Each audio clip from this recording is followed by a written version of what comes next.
congratulations, Philadelphia Fusion. We'll take about 15 minutes of questions. Hey, Tyler from ESPN. This is for Carpe and Cuba. Next week you guys will be playing against New York Excelsior. Obviously you're going in as underdogs with New York being the best team throughout most of the season. What are your thoughts about going against the team and having do you have a lot of confidence, and do you feel like you have nothing to lose because people are already saying New York should be playing in New York, they're going to the finals?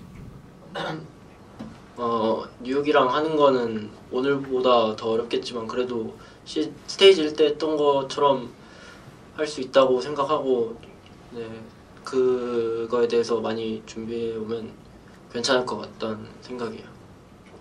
I definitely feel like facing New York is not going to be an easy fight, but just thinking back like stage 1, if we just prepare and just practice like how we did, I feel like we'll be okay.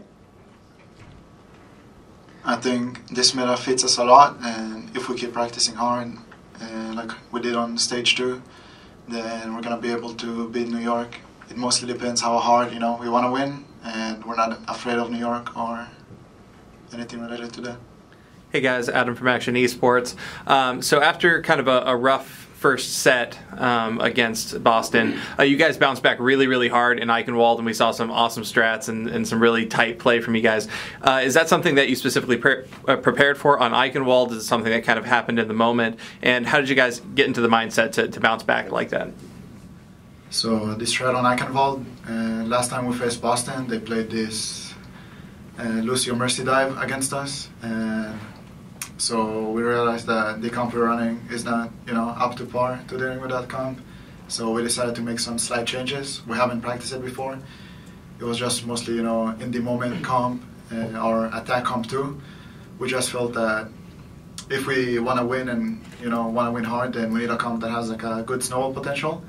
So that's why we picked the triple-triple, which we also didn't practice on that map, and it ended up working good. So. Hi, my name's Nick from Invent. This is actually a question for you, Neptuno. You had a really awesome play as Mercy, and on social media, a lot of fans were clamoring over your a Battle Mercy moment when I believe you got 6 killing blows. Can you kind of talk about what was going on through your head, or maybe explain some of your mindset when you were in that moment?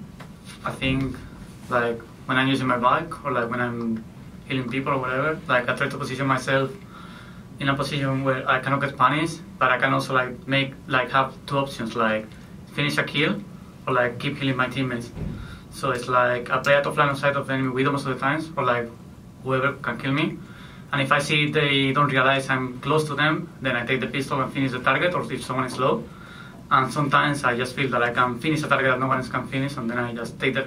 I don't think the risk, because I've been doing this for so long, so I think I know how to do it.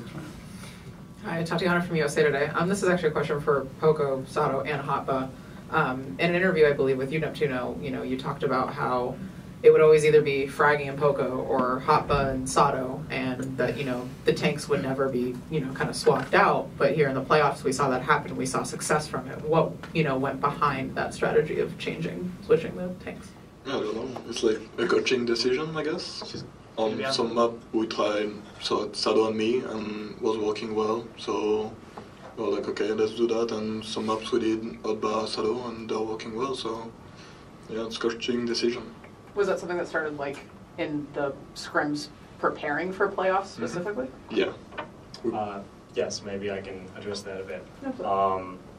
In the stage 2 and 3, when Sato was not available to play, during that entire time, obviously he was practicing on our second squad and playing with Hotba, so it made sense for us to keep, those tank duos separate. Going into stage 4, we didn't have that much time in between stages to really make the big swap, so we just pretty much played the entirety of the stage 4 with that duo. And here, when we went into playoff preparations, it made more sense, and we had more time to really look into the swaps, and that's why we implemented having our 2 off-tank players play with Sato. And will that continue through the next round, do you think? Yes. Can I say something? I think also Sato learned a lot of English during stage 4, so it was easier now to play them with Poco. Hi, this is Chris from the Onic Post. This one's for all of you. Which player in Boston was a huge problem for you guys, and what did you guys do to shut them down? I think Striker from Boston was a huge problem. He would flank a lot as Widow, and he had a lot of killing potential. So at first, we didn't pay that much attention to it, but as soon as we started losing, then we had to deal with it, and we made some few rules that we always need to call his flanks and remind people where he is, and that helped us, going into the next matches and the next series. We have a question from Twitch. Phoenix Firefly asks, first, congratulations. What advice would you give to those who want to go on the path to pro? 랭겜에서 랭킹이 높으면 돼요. Competitive play, you have to be on top. Never blame others. Never blame others. Blame yourself. Like me. ESPN again, this is for Hoppa. Social media was kind of ablaze when you started playing Tracer.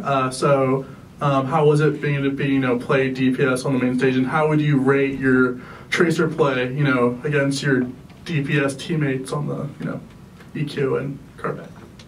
우선 오늘 트레이서를 못해서 정말 아쉽고요. First of all, I just want to say I don't think I did that great as a Tracer today. 제가 저희 딜러들만큼 하는 것 같아요. But I do feel like I am up to par with all the DPS players on my team.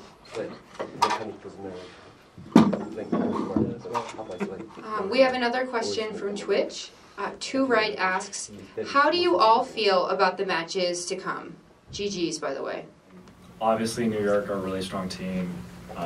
They were in every single stage finals. They won 2 of them, so we're not, gonna overlook them. Obviously, you can't, quite simply, but we're confident going in, and the meta is good for us. So we're just gonna keep working and try to, bring something a bit special on the match. Hey guys, Adam from Akshon Esports again. So what was it like having to premiere the new reworked Hanzo in a setting with such high stakes? We had a lot of time to practice the new Hanzo, so I don't think it was that much of a big deal. We were used to all the the new components. He can build ult much faster. His storm arrow is very effective. At the start, we had to adapt, and we would get punished a lot by underestimating, but slowly we became to, fully understand the potential of Hanzo, and we adapted it into our playstyle, which helped us a lot versus Boston. All right, we got another one from Twitch. Lumpy Milk asks, which countries look the strongest for the Overwatch World Cup? There's this country called Korea that's pretty good at this game. Spain. Team UK is the best country and we'll win everything. It'll be easy. Like football? Sato, do you have anything to say? 뭐 답할 거 없나요? 어떤 국가 제일 잘할 것 같아요? 일단 한국이 무조건 제일 셀 것 같아요. Of course, by far, South Korea. Yeah, so this is an open question for everyone. Who hasn't been to New York yet, and are you looking forward to the trip in any way other than just the competition? We're gonna have fun in New York.